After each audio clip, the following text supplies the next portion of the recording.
Welcome to Suman TV Warangal. మనం హన్మకొండ జిల్లా కోర్టులో ఉన్నాం. జిల్లా కోర్టు సముదాయంలో ఉన్నాం. బార్ అసోసియేషన్ ఎన్నికలు గత కొద్ది రోజులుగా ఉత్కంఠభరితంగా కొనసాగి మొత్తం మీద మాత్రం శుక్రవారం రాత్రి ముగిశాయి. దీనికి సంబంధించి హన్మకొండ వరంగల్లో వేర్వేరు నూతన కార్యవర్గాలు ఎన్నికయ్యాయి. Hanmakonda bar association Chollati Ramakrishna, secretary Narender garu, వారి కార్యవర్గం ఇక్కడ ఉన్నారు. సీనియర్ న్యాయవాది, క్రిమినల్ న్యాయవాది రామకృష్ణ వివిధ రంగాలలో వివిధ సంఘాలలో అనుభవం ఉంది, ప్రాతినిధ్యం వహిస్తున్నారు. మరి ఈ ఏడాది కాలంలో షార్ట్ టర్మ్ కాబట్టి ఏడాది కాలంలో వారు ఏం చేయదలుచుకున్నారు, గతంలో చేయలేనివి ఇంకా ఎలాంటి సంకల్పం ఉంది, ఇవన్నీ వారిని అడిగి తెలుసుకుందాం. సార్, ఫస్ట్ ఆఫ్ ఆల్ ముందుగా అభినందనలు ధన్యవాదాలు కార్యవర్గానికి. మీరు ఈ సంవత్సర కాలంలో మీ ఎజెండా ఏమనుకుంటున్నారు? సార్, ఇక్కడ కోర్టులో హన్మకొండ బార్ అసోసియేషన్లో మొత్తం 1030 మంది న్యాయవాదులు ఎన్రోల్ అయినారు. వీళ్ళలో ఎక్కువ మంది కూడా జూనియర్లు ఉన్నారు. కొత్త జనరేషన్ వస్తూ ఉంది. ప్రతి సంవత్సరం ఒక 100 మంది ఎన్రోల్ అవుతూ ఉన్నారు. దీనికి సంబంధించి వీళ్ళకు అప్లిఫ్ట్ చేయడానికి, సబ్జెక్టు పరంగా వీళ్ళ వృత్తిలో నైపుణ్యం తీసుకురావడానికి మేము రెగ్యులర్గా క్లాసులు కండక్ట్ చేయాలని ఆలోచనలో ఉన్నాం. జూనియర్ సివిల్ జడ్జిలు కానీ, ఏపీపీఓ పోస్టుల కోసం కానీ వాళ్ళ స్కిల్స్ డెవలప్మెంట్ చేయడానికి, కోర్టులో ఎట్లా how to behave court before the court అని చెప్పడానికి వీటికి సంబంధించి ట్రైనింగ్ క్లాసులు పెట్టాలని నిర్ణయం తీసుకున్నాం. ఇంతకుముందు కూడా మా ఆధ్వర్యంలో కొన్ని కార్యక్రమాలు నెలకు క్లాసులు ఉండేది. ఈసారి దాన్ని ప్రతి నెలలో రెగ్యులర్గా క్లాసులు కండక్ట్ అయ్యేటట్టు చూస్తాం. అలాగే కోర్టులో ఉన్న చాలా సమస్యలు ఉన్నాయి. కొంత జూనియర్స్ ఇబ్బందులు పడుతూ ఉన్నారు. దానికి సంబంధించి స్టాఫ్ తోటి కానీ, పోలీస్ తోటి కానీ, లేకుంటే శానిటేషన్ కానీ, పార్కింగ్ కానీ, ఆర్డర్ కాపీలు ఇమీడియట్గా రిలీఫ్ రావడానికి కానీ, ఇవన్నీ చాలా సమస్యలు ఉన్నాయి. దానికి సంబంధించింది సీనియర్ అడ్వకేట్ తోటి కలిసి రెగ్యులర్ కోర్టుకు వచ్చే న్యాయవాదులందరితోటి కలిసి వచ్చే సమావేశం ఏర్పాటు చేసి దాంట్లో ప్రాబ్లమ్స్ అన్నీ రెక్టిఫై చేసి ఏర్పాటు చేస్తాము. దానికి సంబంధించి మా టీం కూడా ఎక్సలెంట్ టీం అందరు కూడా ఎలక్ట్ చేసుకున్నాము. దానికి సంబంధించి వీళ్ళందరితోటి కూడా వాళ్ళందరి సహకారంతో మంచి ప్రాబ్లమ్స్ అన్నీ కూడా సాల్వ్ చేయడానికి మేము శాశ్వతలో ప్రయత్నం చేసి ఏర్పాటు చేస్తాం. దానికి సంబంధించి కార్యాచరణ 14వ తారీఖు నుంచి మేము అంబేద్కర్ జయంతి గురించి ఆ రోజు నుంచి మేము సమావేశం ఏర్పాటు చేద్దాం. ఆ రోజు ఈసీ మీటింగ్ ఉంటుంది. ఆ మీటింగ్లో నిర్ణయాలు తీసుకొని ఈ సంవత్సరం ఎజెండా ఏదైతే అనుకున్నామో దానికి సంబంధించింది కార్యాచరణ కూడా రూపొందించి దాన్ని సాల్వ్ చేసే ప్రయత్నం చేస్తామండి. రామకృష్ణ గారు, గత ఏడాది కూడా చాలాసార్లు రోడ్డు ఎక్కారు. అంటే రాష్ట్ర వ్యాప్త అంశాలతో పాటు ప్రధానంగా లాయర్ల మీద దాడికి సంబంధించి చాలాసార్లు కూడా మీరు సమ్మెలో పాల్గొన్నారు. ఇటువంటి వాటి నివారణకి ఏం చేయబోతున్నారు? ఇది చాలా దురదృష్టం అండి.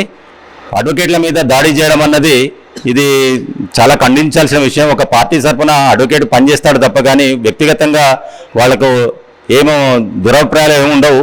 అయినా కూడా అడ్వకేట్ మీద దాడి చేయడం అనేది చాలా ఖండించాల్సిన విషయం. దీనికి సంబంధించింది మా రాష్ట్ర బార్ కౌన్సిల్ ఉన్నది, నేషనల్ బార్ కౌన్సిల్ ఉంది. వాళ్ళ సూచనల మేరకు ఇక్కడున్న అడ్వకేట్ల, సీనియర్ అడ్వకేట్ల సహాయ సహకారాలతో దానికి సంబంధించిన కార్యాచరణ రూపొందించి దానికి సంబంధించి రాష్ట్రపతికి కానీ, గవర్నమెంట్ కానీ, లోకల్ గవర్నమెంట్ కానీ ఒక రిపోర్ట్ ఇచ్చే అవకాశం అయితే ఉంది, అప్లికేషన్ ఇచ్చే అవకాశం ఉంది. ఈ మధ్యన మాకు అడ్వకేట్స్ ప్రొటెక్షన్ యాక్ట్ వచ్చింది. దానికి సంబంధించి అది కార్యాచరణలో ఉంది. దాంట్లో కొంత అమెండ్మెంట్స్ అవసరం ఉన్నాయి.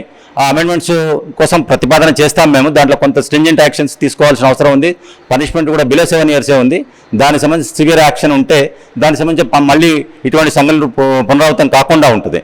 సార్, మన అసెంబ్లీలో కొత్త బిల్లు ప్రవేశపెట్టారు. న్యాయ సంహితకు సంబంధించి చాలా రోజులు లాయర్లు అప్పీల్ చేసేది ఏమిటంటే పోలీస్ స్టేషన్లో వెళ్లకుండా చేస్తున్న చట్టాల గురించి మార్పు అని. దీని గురించి ఏమైనా ఆలోచిస్తుందా bar association? Sir, bar association గురించి ఒక రిప్రజెంటేషన్ మన చేతిలో పని కాదు. అది బార్ అసోసియేషన్ చేయాల్సిన పని కాదు, అది గవర్నమెంట్ చేయాల్సిన పని. దానికి సంబంధించిన మేము రిప్రజెంటేషన్ అయితే మా వాళ్ళు ఉన్నారు. ఇది ఈ మధ్యనే బార్ కౌన్సిల్కి సంబంధించిన ఎలక్షన్స్ కూడా జరిగాయి. దానికి సంబంధించి వరంగల్ నుంచి సీనియర్ అడ్వకేట్ సౌదర్ రెడ్డి గారు ఎలక్ట్ అయ్యారు. వారు మొన్న మీటింగ్లో వారు చెప్పింది ఏంటంటే దీనికి సంబంధించి ఒక కమిటీ చేస్తారు. ఆ కమిటీకి ఆయనే చైర్మన్గా ఎన్నుకునే అవకాశం ఉందని చెప్పేసి ప్రపోజల్ వచ్చింది. దాని 41A అన్నారు. ఇది అమెండ్మెంట్ యాక్ట్ ప్రకారంగా, బిఎన్ఎస్ యాక్ట్ ప్రకారంగా 35 కింద, సెక్షన్ 35 కింద వాళ్ళు నోటీసులు పోలీస్ స్టేషన్లోనే ఇస్తే బెయిల్ మాత్రం పోలీస్ స్టేషన్లో బెయిల్ ఇచ్చే అవకాశం లేదు. అది నోటీస్ మాత్రమే. కాకుంటే సమాజంలో ఉన్న నిరుపేద వర్గాలకు, కేసులలో ఉన్న వాళ్లకు దురదృష్టకరం ఏంటంటే పోలీసులు చాలా ఇబ్బంది పడుతున్నారు. దానికి సంబంధించి కార్యాచరణ రూపొందించి దాన్ని ఎట్లా రెక్టిఫై చేస్తే బాగుంటుందని చెప్పేసి గవర్నమెంట్ అయితే ఆలోచనలో ఉంది. సెంట్రల్ గవర్నమెంట్ దగ్గర కూడా దీనికి సంబంధించిన అమెండ్మెంట్ ప్రపోజల్ ఉంది. దానికి సంబంధించి నేషనల్ బార్ కౌన్సిల్ వాళ్ళు, స్టేట్ బార్ కౌన్సిల్ వాళ్ళు తీసుకున్న నిర్ణయాలకు మేము వాళ్ళ సూచన మేరకు పనిచేస్తాం. సార్, ఇన్ఫ్రాస్ట్రక్చర్ సంబంధించి జడ్జి గారులకు కానీ లేదా గవర్నమెంట్కి కానీ ఏమన్నా అప్పీల్ చేసే అవకాశం ఉందా? ఇన్ఫ్రాస్ట్రక్చర్ కోర్టు సముదాయంలో? సార్, కోర్టు సముదాయంలో కొన్ని ఇబ్బందులు ఉన్నమాట వాస్తవం. చాలా మంది ఎక్కువ 2 కోర్టులు అయినాయి, 2 జిల్లా కోర్టులు సపరేట్ అయినాయి, ఒకటే కాంప్లెక్స్లో ఉన్నాయి. కాబట్టి దీనికి సంబంధించి అడ్వకేట్లు కూడా ఎక్కువైనారు, కక్షిదారులు ఎక్కువైనారు, కేసులు ఎక్కువైనాయి. దీనికి సంబంధించి ఇన్ఫ్రాస్ట్రక్చర్ కొద్దిగా అవసరం ఉంది. కొత్త కోర్టులు కూడా ఎస్టాబ్లిష్ అవుతూ ఉన్నాయి. రీసెంట్లీ శాంక్షన్ అయింది. దానికి సంబంధించిన పని కూడా జరుగుతూ ఉంది. దీని మెయిన్ వచ్చిన ప్రాబ్లం అయితే ఉంది. ఇన్ఫ్రాస్ట్రక్చర్ గురించి కొద్దిగా అవసరం ఉంది. కూర్చున్నటువంటి క్లయింట్లకు వచ్చే కక్షిదారులకు ఎవరైతే కూర్చోడానికి ప్లేస్ లేదు, ప్లస్ మహిళా న్యాయవాదులకు కూడా కూర్చోడానికి వాళ్ళ హాల్ సరిపోవట్లేదు. ఎక్కువ మంది మోర్ దెన్ 200 మెంబర్స్ ఉన్నారు రెగ్యులర్గా ప్రాక్టీస్కి వచ్చేవాళ్ళు. అక్కడ కూడా బార్ అసోసియేషన్లో 2 హాల్స్ ఉన్నా కూడా వరంగల్, హన్మకొండ సపరేట్ ఉండి ఓల్డ్ బార్ రూమ్ సపరేట్ ఉన్నా కూడా ఇంకా సరిపోవట్లేదు. దాంట్లో కూడా ఫర్నిచర్ అవసరం ఉంది. కూర్చోడానికి వాళ్ళ మధ్యాహ్నం లంచ్ చేయడానికి, రెస్ట్ తీసుకోవడానికి అవసరం ఉన్నప్పుడు దానికి సంబంధించి కూడా ఒక కార్యాచరణ రూపొందించి రెక్టిఫై చేసి ఏర్పాటు చేస్తాం. దానికి ప్రపోజల్ జిల్లా జడ్జి గారి ద్వారా మేము హైకోర్టు కూడా ప్రపోజల్ పెట్టే అవకాశం ఉంది. ఏదైనా కూడా ఏ చర్య తీసుకోవాలన్నా కూడా హైకోర్టు పర్మిషన్ లేకుండా ఏం చేయడానికి ఉండదు. కాబట్టి దానికి సంబంధించింది ఆ సీనియర్ అడ్వకేట్లు ఇంతకుముందున్న బార్ అసోసియేషన్ ఎగ్జిక్యూటివ్ కమిటీస్ తోటి చర్చించి దానికి సంబంధించిన వాళ్ళ సలహా మేరకు చేయాల్సిన పని చేస్తాం. సార్, ప్రధానంగా మహిళా న్యాయవాదులకు సంబంధించి ప్రాతినిధ్యం కావచ్చు, సౌకర్యాల విషయంలో కావచ్చు, ఇటువంటి విషయంలో ప్రత్యేకంగా ఆలోచన ఏమైనా ఉందా? తప్పకుండా ఆలోచన చేస్తామండి. వాళ్ళతోటి కలిసి వాళ్ళు ఇప్పుడు మాకు సీనియర్ అడ్వకేట్ వనజ గారు vice president recently supreme court guidelines ప్రకారంగా ఎలక్ట్ అయ్యారు. అలాగే సంధ్య ఉంది, ఇందిరా వైశాలి, సుధా, నలుగురు ఉన్నారు టీంలో. మా టీంలో వీళ్ళందరినీ కూడా కోఆర్డినేట్ చేస్తూ అక్కడ ఉన్న సీనియర్ అడ్వకేట్ల ద్వారా, మహిళా న్యాయవాదుల ద్వారా వాళ్ళకున్న సమస్యల గురించి, వాళ్ళకున్న కావాల్సిన వసతుల గురించి ఆలోచించి నిర్ణయం తీసుకుంటాం. సార్, మీ వర్గాన అంటే లాయర్లకు సంబంధించింది కావచ్చు, బయట కావచ్చు, ఒక టాక్ ఏంటంటే చాలా మంది ఎన్రోల్ చేసుకుంటున్నారు కానీ వాళ్ళంతా కూడా కోర్టులకు రావటం లేదని, ఇటువంటి వాళ్ళే చాలా పెద్ద సంఖ్యలో నమోదవుతున్నారని, ఇది ప్రాక్టికాలిటీని ఎట్లా దూరం చేస్తారు? సార్, ఇది దురదృష్టకరమైన సంఘటన. కాకుండా నాన్ ప్రాక్టీసింగ్ అడ్వకేట్స్ ఎవరైతే ఉన్నారో వాళ్ళ రోలే ఈ ఎలక్షన్లలో చాలా ఉంటుంది. దీనికి సంబంధించి బార్ కౌన్సిల్కి ఒక రిప్రజెంటేషన్ ఆల్రెడీ పెండింగ్లో ఉంది.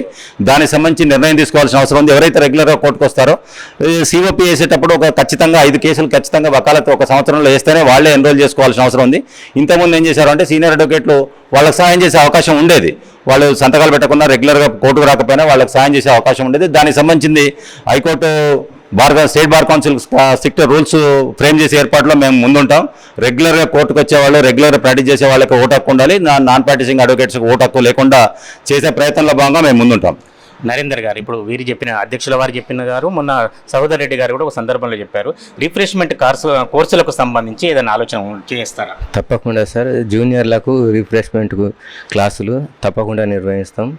వాళ్ళకు డే టు డే వచ్చేటువంటి జడ్జిమెంట్లకు కానీ, తర్వాత కేస్ లాస్ రిప్రజెంటేషన్ కానీ మెలకువలు నేర్పించేందుకు మా బాడీతో అందరితో కలుపుకొని క్లాసులు కానీ, లేకపోతే సీనియర్స్ జడ్జెస్ కానీ క్లాసులు పెట్టి వాళ్ళకు తప్పకుండా అందిస్తాం, తోడ్పాటు అందిస్తాం. మేడం, అన్నింటిలో సగం కాదు, సగానికంటే మించిన శాతం రావాల్సింది. ప్రధానమంత్రి గారు కూడా చెప్తున్నారు, లోక్సభలో బిల్లు ప్రవేశపెట్టాలి, అది ఆమోదించాలి. ఇటువంటి పరిస్థితులలో మహిళా ప్రాతినిధ్యం కావచ్చు, మహిళలకు సంబంధించిన అవకాశాల గురించి మీరు ఏం చెప్తారు? సుప్రీం కోర్ట్ గైడ్లైన్స్ ద్వారా 30% రిజర్వేషన్ ఉమెన్ కేటగిరీకి ఇవ్వడం నిజంగానే చాలా శుభ సంకేతం. లేడీస్ ఎంపవర్మెంట్ కోసం మనకు లేడీస్ని ఎంకరేజ్ చేయాలి అనేది ఈ బాటలోనే ఒక కొత్త ఆలోచన సుప్రీంకోర్టు చేశారు. దాని భాగంగానే నేను ఇవాళ ఎలెక్ట్ అయ్యాను. అడ్వకేట్స్కి, లేడీస్ అడ్వకేట్స్కి ఎస్పెషల్లీ ఏం ప్రాబ్లమ్స్ ఫేస్ చేస్తున్నా అవి చాలా ఫాస్ట్గా సూన్గా మనము పెద్దవాళ్ళకి, ప్రెసిడెంట్ గారికి కానివ్వండి, బార్ కౌన్సిల్ స్టేట్ को తెలియజేసి పరిష్కారం చేయవలసిందిగా మేము ప్రయత్నం చేస్తాం. मुझे हर्ष होता है कि हमारे ऑनरेबल सुप्रीम कोर्ट जी ने लेडीज़ के लिए 30% रिजर्वेशन कैटेगरी में अलॉट किया है. उसी कैटेगरी के तहत मैं आज इलेक्ट हुई हूँ. मैं वाइस प्रेसिडेंट के तौर पे जिस तरह लेडीज़ एडवोकेट्स सफ़र हो रहे हैं, उनके प्रॉब्लम्स जो भी है वो अच्छी तरह से समझने की कोशिश करूंगी और जल्द से जल्द वो प्रॉब्लम सॉल्व करने की भी कोशिश करूंगी. और ये सब हम सब लेडीज़ एडवोकेट ऑनरेबल जज के आभारी हैं और उनको हमारी कृतज्ञता प्रकट करते हैं. ఇది హన్మకొండకు సంబంధించి నూతన బార్ అసోసియేషన్ కార్యవర్గ అభిప్రాయాలు. ఎందుకంటే అటు చట్టాల విషయాలు కావచ్చు, లేకపోతే ఎన్రోల్మెంట్ విషయంలో కావచ్చు, చాలామంది ఎన్రోల్ చేసుకొని వాదించకపోవడం విషయంలో కావచ్చు, ప్రతి విషయంలో కూడా 14వ తేదీ అంబేద్కర్ జయంతి నుంచి కార్యాచరణకు ఒక ప్రత్యేకమైన ప్రణాళిక రూపొందించుకొని కార్యాచరణకు వెళ్తామంటున్నారు చొల్లెటి రామకృష్ణ వారి టీం అంతా. కెమెరా పర్సన్ వినయ్తో వేణుమాధవ్, సుమన్ టీవీ, వరంగల్.